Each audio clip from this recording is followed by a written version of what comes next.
नमस्कार दोस्तों, मेरा नाम अशोक और आप देख रहे हैं हमारी बिगेस्ट क्लासेस चैनल को। दोस्तों आज हम बात करते हैं वर्णमाला के बारे में। वर्णमाला से कितने तरह के क्वेश्चन बनते हैं, किस किस तरह का कन्फ्यूजन हमारे माइंड में आता है। तो आज दोस्तों ये सारा कन्फ्यूजन आपको इस वीडियो में दूर हो जाएगा।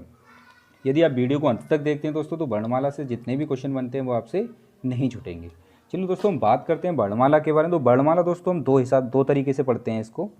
नंबर एक स्वर के आधार पे पढ़ते हैं और दूसरा व्यंजन के आधार पे पढ़ते हैं। ठीक है, इन दोनों को मिला करके बनाते हैं हम वर्णमाला।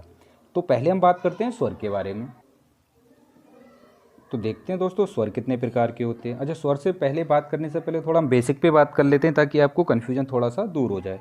देखिए दोस्तों वर्ण, ठीक है, वर्ण से मिलकर बनता है दोस्तों शब्द, और शब्द से मिलकर बनता है दोस्तों अक्षर, और अक्षर से मिलके आगे बनता है वाक्य। ठीक है दोस्तों, तो पहले हम अक्षर ले लेते हैं कोई। जैसे हमने एक अक्षर लिया राम, ठीक है, तो राम एक अक्षर है। यदि हम इसमें शब्द की बात करें कि इसमें कितने शब्द हैं, तो रा प्लस माँ, इसमें दो शब्द हो जाते हैं। यदि हम वही बात करें इसमें वर्ण कितने हैं, तो दोस्तों रा प्लस बड़े का डंडा प्लस माँ और छोटा आ। ठीक है दोस्तों, तो वर्ण कितने हैं इसमें, चार हैं, और शब्द कितने हैं, दो हैं, और अक्षर कितना, एक है। तो अब आपको समझ में आ गया होगा कि वर्ण किसे कहते हैं, शब्द किसे कहते हैं, और अक्षर किसे कहते हैं। एक और बात याद रखनी है दोस्तों आपको, हम इन्हें उच्चारण के हिसाब से और लेखन के हिसाब से दो तरीके से इनका विभाजन करते हैं दोस्तों। ठीक है, तो देखते हैं उच्चारण के हिसाब से कितने होते हैं और लेखन के हिसाब से कितने होते हैं। यहाँ हम उच्चारण के हिसाब से इसको पढ़ रहे हैं, ना कि लेखन के हिसाब से। ठीक है, तो लेखन के हिसाब से दोस्तों इनकी संख्या कुछ और होती है और उच्चारण के हिसाब से इनकी संख्या कुछ और होती है। अब लेखन के बारे में बात करें तो टोटल वर्णमाला में कितने वर्ण हैं, 52 हैं। यदि हम वहीं उच्चारण के हिसाब से देखें तो कितने हैं, 45 हैं। ठीक है दोस्तों, तो ये उच्चारण के हिसाब से क्या है, लेखन के हिसाब से क्या है, इसकी बात हम आगे करेंगे। पहले हम समझते हैं स्वर के लिए। तो देखते हैं दोस्तों हमारे पास स्वरों की संख्या कितनी है। ठीक, लिखते हैं यहाँ से छोटा आ, बड़ा आ, छोटी ई, बड़ी ई, छोटा ऊ, बड़ा ऊ। तो दोस्तों हम टोटल स्वर की बात करें तो हमारे पास 13, देखते हैं ये 13 है या नहीं। 1 2 3 4 5 6 7 8 9 10 11 12 और 13। तो दोस्तों मूल रूप से हमारे पास स्वर कितने हो गए, ये मूल रूप से बात कर रहे हैं दोस्तों, मूल रूप से हमारे पास स्वर हो गए 13। अब दोस्तों एक बात और समझते हैं यहाँ पर, अंग्य और आहा के लिए दोस्तों हम इन्हें स्वर में शामिल नहीं करते हैं क्योंकि ये मूल रूप से स्वर नहीं होते हैं। तो इनको हम पढ़ेंगे व्यंजन में, तो इसको हम हटा देते हैं यहाँ से। ठीक है, तो अब हमारे पास दोस्तों ये बचते हैं 11। तो टोटल स्वर हमारे पास बचे दोस्तों 11। ठीक है, अब इनकी मात्राओं की बात कर लेते कि स्वर हमारे पास कितने होते हैं दोस्तों, 11 होते हैं। उच्चारण के हिसाब से बात कर रहे हैं दोस्तों, ये ध्यान रखें आप, यहाँ पे हम इसकी बात जो कर रहे हैं वो उच्चारण के हिसाब से कर रहे हैं, इस बात को आप बहुत ध्यान देते हुए चलें। तो अब हम इनकी मात्राओं की बात करते हैं कि इनकी मात्राएँ कितनी होती हैं। ठीक है दोस्तों, तो यदि हम इनकी मात्राओं की बात करें तो इसकी कोई मात्रा नहीं होती है दोस्तों, इसकी मात्रा ये होती है। तो दोस्तों इनकी मात्राओं की संख्या होती है 10। 1 2 3 4 5 6 7 8 9 10। तो दोस्तों स्वर कितने होते हैं हमारे पास, 11 होते हैं, और वहीं इनकी मात्राएं कितनी होती हैं, 10 होती हैं। ठीक है, तो इस बात को आप याद रखेंगे कि स्वरों की संख्या कितनी होती है और स्वरों की मात्राएँ कितनी होती हैं। तो मात्राएँ दोस्तों हमारे पास 10 होती हैं और स्वर हमारे पास 11 होते हैं। देखिए दोस्तों एक बात मैं यहाँ आपको और बता दूँ, ऋ जो यहाँ पे आप देख रहे हैं इसको भी हम स्वर में शामिल नहीं करते हैं। ठीक है ना, लेकिन यदि आपके सामने एग्जाम में क्वेश्चन आता है तो दोस्तों मैं बता देता हूँ कि एग्जाम में क्वेश्चन अगर आएगा तो आप किस तरह से इसको टिक करेंगे। यदि आ जाता है कि उच्चारण के हिसाब से स्वरों की संख्या कितनी है और विकल्प में दे रखे हैं 10, 11 और 13, तो दोस्तों यदि उच्चारण के हिसाब से पूछता है और विकल्प में तीनों ऑप्शन मौजूद हैं तब आपको 10 वाला टिक करना है। ठीक है, यदि 10 वाला नहीं दे रखा है तो 11 वाला टिक करना है। ठीक है, यदि 2 दे रखे हैं ये और 2 कुछ और विकल्प हैं तब आपको इसमें से 11 चुनना है। यदि ये 3 है और कोई एक और है तब आपको इसमें से चुनना है 10। दूसरा सवाल पूछेगा लेखन के आधार पर इनकी संख्या कितनी होती है दोस्तों, तब आपको ये चुनना है 13 वाला आंसर। ठीक है ना दोस्तों, और यदि वो पूछ ले कि मूल रूप से स्वर कितने होते हैं तब भी आपको 13 वाला ही आंसर टिक करना है दोस्तों। ठीक है ना, तो यदि 11 वाला आंसर हमें, क्योंकि कई बार ऐसा एग्जामों में हुआ है कि इस क्वेश्चन को 11 और 10 में बहुत ज़्यादा कन्फ्यूजन लोगों का हुआ है और क्वेश्चन गलत हो गया है। ठीक है ना, तो मैं इस वजह से आपको बता रहा हूँ कि 10, 11 और 13 में आपको कन्फ्यूजन नहीं होना है। यदि वो उच्चारण के हिसाब से पूछता है तो हमें 10 लगाना है, यदि वो लेखन के हिसाब से पूछता है तो 13 लगाना है, यदि वो मूल रूप से पूछता है तब भी 13 ही लगाना है। यदि 10 किसी वजह से आंसर में नहीं दे रखा है, ऑप्शन में नहीं है, तब आपको 11 वाला आंसर टिक करना है उच्चारण के हिसाब से दोस्तों, ठीक है ना। क्योंकि कई किताबों में उच्चारण के हिसाब से 11 भी बताया गया है और कई किताबों में 10 भी बताया गया है, ठीक है। तो मैं उम्मीद करता हूँ दोस्तों ये बात आपको समझ में आ गई होगी। चलिए दोस्तों अब हम इनका विभाजन देख लेते हैं। पहला विभाजन दोस्तों हम देखते हैं मात्रा के आधार पे, ठीक है। देखो दोस्तों मात्रा के आधार पे हम इसका विभाजन देख रहे हैं। आपको एक बात याद रखनी होगी, 2 मात्राएं होती हैं हमारे पास, छोटी मात्रा और बड़ी मात्रा, है ना। तो एक छोटी मात्रा को दोस्तों हम कहते हैं ह्रस्व और बड़ी मात्रा को हम कहते हैं दीर्घ।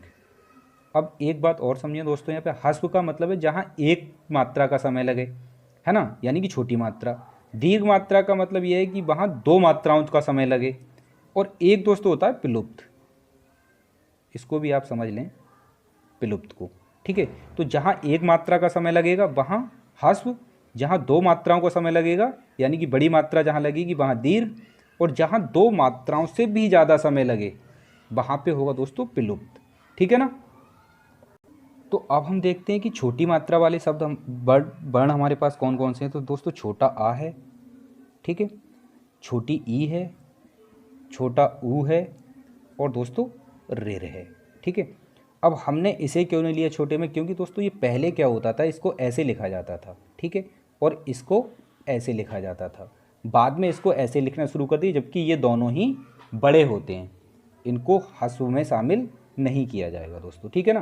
तो इसलिए हमने ए को नहीं लिया है, तो कंफ्यूज नहीं होना है बिल्कुल भी, ठीक है। अब जो बाकी बचे दोस्तों वो दीर्घ हो जाएंगे। बाकी कौन कौन से बचे दोस्तों वो हम लिख लेते हैं यहाँ पर।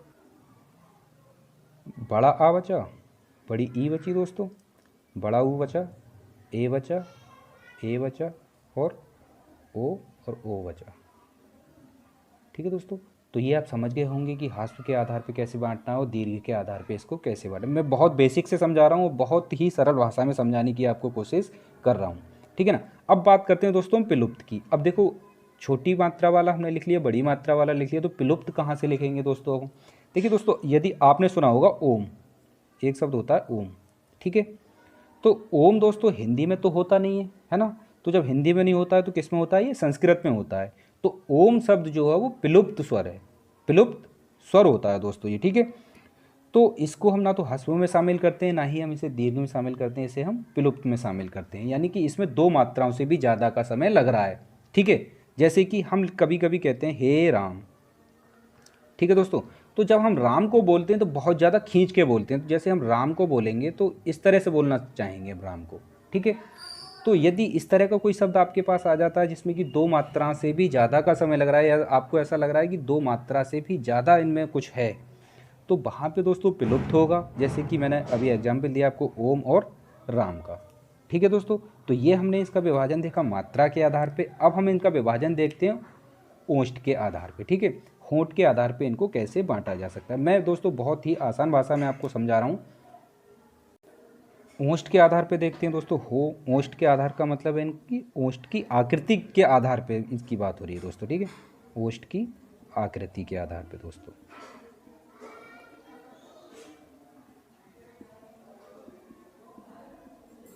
तो दोस्तों होंठ की आकृति के आधार पे हम 2 तरीके से इनको बांटते हैं। एक तो जब हमारा मुंह गोल हो जाए, यानी कि वृत्ताकार हो जाए, है ना, वृत्ताकार का मतलब होता है दोस्तों गोल, और एक आवृत्ताकार, यानी कि हमारा मुंह गोल ना रहे इन शब्दों को बोलते टाइम।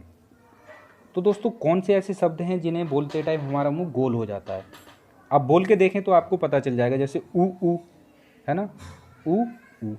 दूसरा दोस्तों हम कहते हैं ओ, ठीक है। तो दोस्तों यहाँ से आपको पता चला कि वृत्ताकार और आवृत्ताकार में क्या मतलब हुआ। वृत्ताकार का मतलब हमारा मुंह बोलते टाइम इन अक्षरों को गोल हो जाए। आप बोल के देखें तो आपको खुद से पता चल जाएगा। और बाकी जो बचे दोस्तों वो आवृत्ताकार होते हैं, बाकी जो बचे वो हम यहाँ पे लिख देते हैं।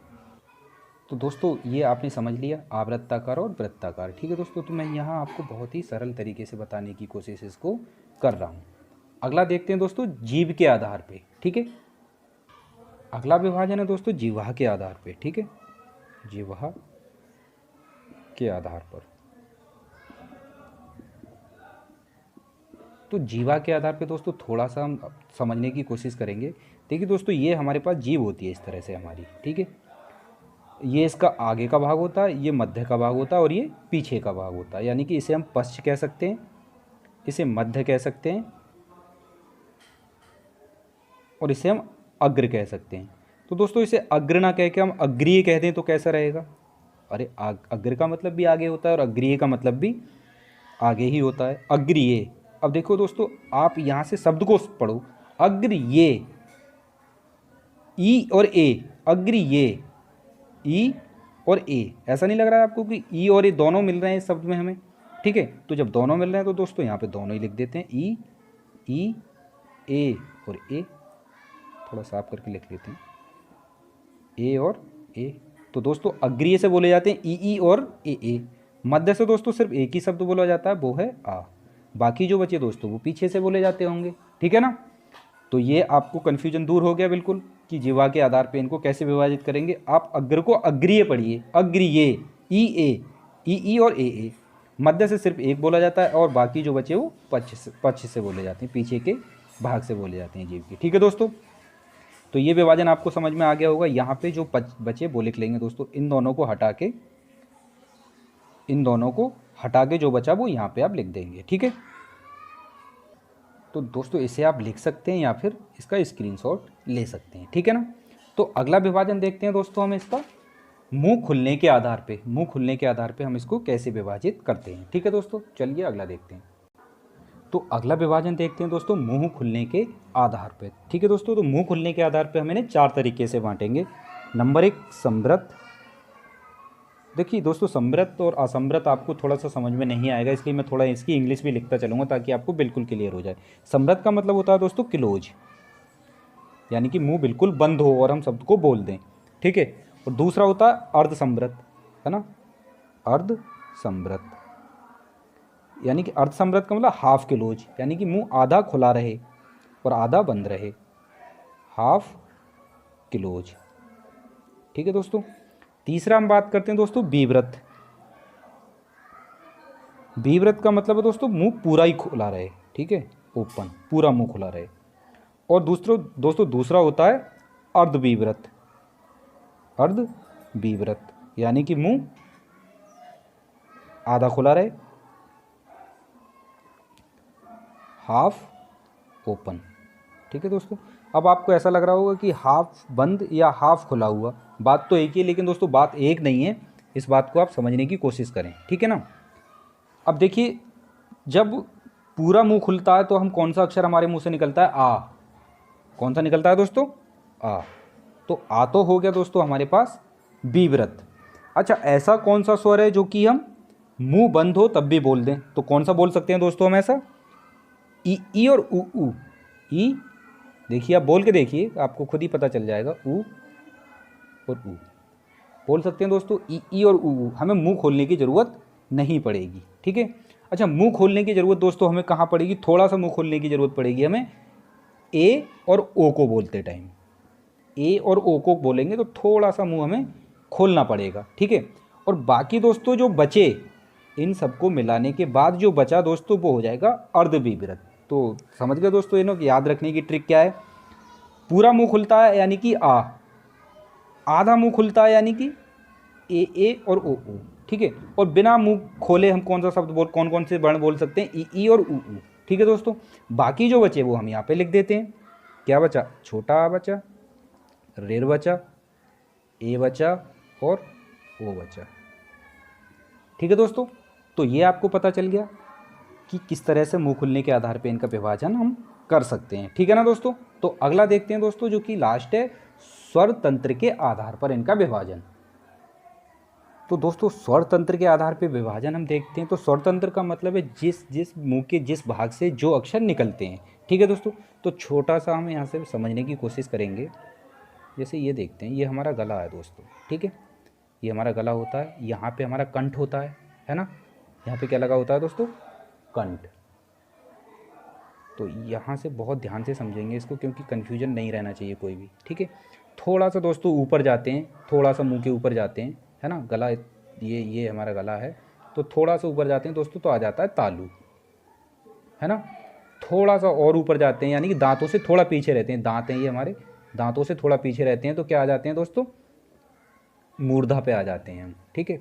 अच्छा, मूर्धा से थोड़े से ऊपर जाते हैं तो कहाँ पे आ जाते हैं, दांत पे, है ना दोस्तों।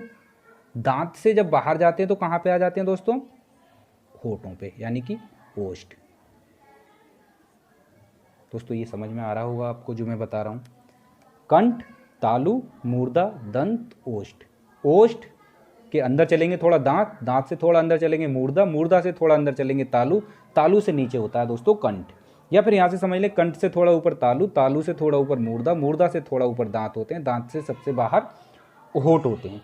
तो दोस्तों इसी तरह से हमें इनका विभाजन करना है। तो पहले ही विभाजन हम करेंगे इनका कंठ के आधार पे, दूसरा विभाजन करेंगे दोस्तों तालु के आधार पे, तीसरा विभाजन करेंगे मूर्धा के आधार पे, चौथा करेंगे दोस्तों दांत के आधार पे, और पांचवा विभाजन करेंगे दोस्तों हम इसका ओष्ठ के आधार पे, ठीक है।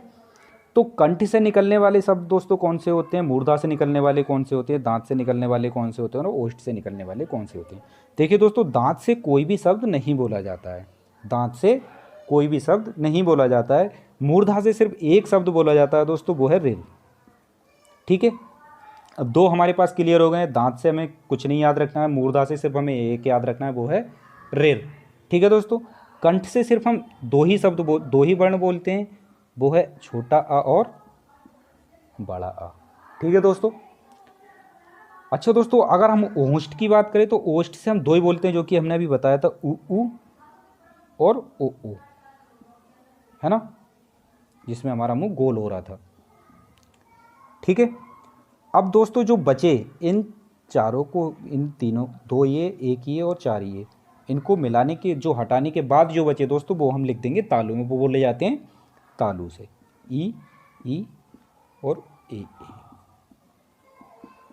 तो दोस्तों मैं आशा करता हूँ कि ये आपको समझ में आया हो। इनका विभाजन दोस्तों, हमने जितना भी स्वर का विभाजन था वो हमने सब कुछ देख लिया है दोस्तों। एक टॉपिक और इसमें रहता है व्यंजन वाला, तो व्यंजन वाले को डिस्कस करेंगे दोस्तों हम अगली वीडियो में, क्योंकि इस वीडियो में इसको कवर कर पाना संभव नहीं है। तो दोस्तों एक नोट आप याद रखेंगे, मैं यहाँ पे एक नोट कर देता हूँ। कंठ प्लस तालु से मिलकर जो बोले जाते हैं तो उन्हें दोस्तों हम कंठ तालव्य बोलते हैं, कंठ तालव्य बोलते हैं। तो कंठ तालव्य से दोस्तों जो बोले जाते हैं वो ए और ए बोले जाते हैं, ठीक है। अच्छा, दूसरा हम देखते हैं दोस्तों, कंठ प्लस ओष्ठ से मिलकर जो बोले जाते हैं, दोनों की सहायता से जो बोले जाते हैं, तो ना कंठोष्ठ कहते हैं हम, कंठोष्ठ, ठीक है। तो कंठोष्ठ से बोलने जाने वाला शब्द है दोस्तों ए, ओ और आ, ठीक है दोस्तों। तो यदि एग्जाम में पूछता है आपसे कि कंठोष्ठ कौन सा है या फिर कंठ तालव्य कौन सा है, तो दोस्तों आपको इन दोनों को याद रखना है, ठीक है ना। मिलते हैं दोस्तों अगली वीडियो में। मैं आशा करता हूँ ये आपको समझ में आ गया होगा। अगली वीडियो में व्यंजन की लेके आऊँगा बहुत जल्द, और अभी इसमें बहुत कुछ रह गया है जो कि अभी स्वर के बारे में बताना बाकी है, जो कि हम व्यंजन वाली वीडियो में डिस्कस करेंगे कि ये भी सघोष होते हैं या अघोष होते हैं। इसकी बात अभी हमने इसमें नहीं की है, उनकी बात हम जब व्यंजन वाले वीडियो में बात करेंगे तब इसकी बात करेंगे दोस्तों, ठीक है। तो मिलते हैं दोस्तों अगली वीडियो में, तब तक के लिए थैंक यू।